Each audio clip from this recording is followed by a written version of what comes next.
آج پارلیمنٹ کا الیکشن ہے اور میں آپ کی یہاں سے امیدوار ہوں اور آپ سے مدد مانگنے کے لیے آئی ہوں. میں کل سے راجوری میں گھوم رہی اور مجھے خوشی ہے کہ ہر جگہ لوگ جو بنا مذہب برادری سے اوپر اٹھ کے پارٹی بازی سے اوپر اٹھ کے ہمارے جلسوں میں آ رہے ہیں اور ہمیں ہماری مدد کرنے کا پورا یقین دلاتے ہیں. جموں کشمیر پورے ملک میں ایک ایسی اسٹیٹ ہے جو مسلم میجورٹی ہونے کے باوجود یہاں ہندو سکھ بدھسٹ ایک ساتھ رہتے ہیں اور ایسی کوئی بھی دوسری اسٹیٹ نہیں ہے.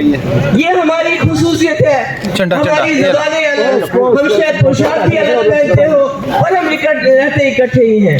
تو اس لیے میں برادری کے نام پہ آپ سے ووٹ مانگنے نہیں آئی ہوں, میں مذہب کے نام پہ آپ سے ووٹ مانگنے نہیں آئی ہوں, میں پارٹی کے نام پہ بھی آپ سے ووٹ مانگنے نہیں آئی ہوں. میں آپ سے صرف جو ہماری مشکلات ہیں, جو ہمارے معاملات ہیں, جو 2019 کے بعد ہماری اسٹیٹ کے ساتھ ہو رہا ہے, کہتے ہیں 370 ختم ہوا, جموں کشمیر میں ترقی ہے. مجھے یہ بتائیے سب سے زیادہ بے روزگاری جموں کشمیر میں کیوں ہے پچھلے 5 سال میں؟ مجھے یہ بتائیے جتنی بھی ریکروٹمنٹ ہوئی پچھلے 5 سال میں سب میں دھاندلی کیوں, سب کورٹ میں کیوں پڑے ہوئے ہیں؟ مجھے اس وقت باہر کے لوگوں کو دیے جا رہے ہیں. بجلی ہم پیدا کرتے ہیں پورے ملک میں. آپ نے سنا ہوگا جب الیکشن ہوتے ہیں تو اعلان ہوتا ہے کہ ہم آپ کو فری بجلی دیں گے, سستی بجلی دیں گے, مگر سب سے زیادہ فیس اگر کہیں ہے وہ جموں کشمیر میں بجلی کی ہے. ہماری پہچان چاہے جموں کا ڈوگرا ہو, آج آٹو والا بھی وہاں دوسری اسٹیٹ سے آتا ہے. شراب آپ لوگ پیو اور کانٹریکٹ جو ہے ٹھیکیدار باہر کے ہیں. آپ بتائیے کیا رکھا ہمارے پاس انہوں نے؟ ہمارے انڈسٹری کے نام پہ ہماری زمینیں بڑے بڑے انڈسٹریلسٹ کو دے دی ہیں. یہ کہتے ہیں کہ مجھے بتائیے کتنی انڈسٹری لگی صرف زمین دینے کا کام. یہ کوئی مسلمان ہندو کی بات نہیں ہے. 370 مہاراجا نے دیا تھا اس لیے تاکہ جموں کشمیر کو بچایا جا سکے.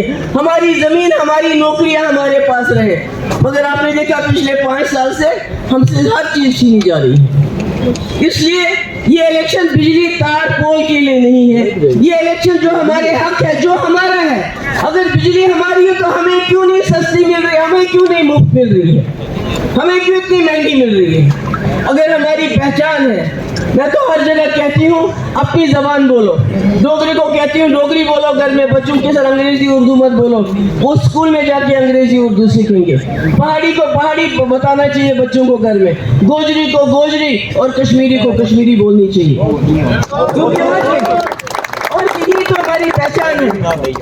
تو اس لیے میں آپ سب سے گزارش کرنا چاہتی ہوں کہ ہمیں اکٹھے رہنا ہے. میں نے کچھ ڈر بھی دیکھا, خوف بھی دیکھا کہ ایک کمیونٹی ڈر ڈر کے میرے پاس شام کو آتی ہے, کہتی ووٹ آپ کو ڈالیں گے, مگر کیا کریں کھل کے نہیں آ سکتے ہیں کیونکہ کسی دوسری چیز کا سوال ہے, میں نام نہیں لینا چاہتی. دوسرے لوگ آتے ہیں کہتے ہیں کیا کریں, ہمیں دھمکی دی گئی کہ اگر آپ نے ہمارے کہنے پہ ووٹ نہیں ڈالا تو 1947 جیسے حالات کریں گے. آپ کو یاد ہے نا 1947 میں کیا ہوا, کیسے ہمارے ہندو اور مسلمان ایک دوسرے کے دشمن ہو گئے تھے. کیا آپ چاہتے ہیں خدا نہ خاصا کسی جماعت کو ایسی طاقت دی جائے کہ وہ اس قسم کے حالات پیدا کرے؟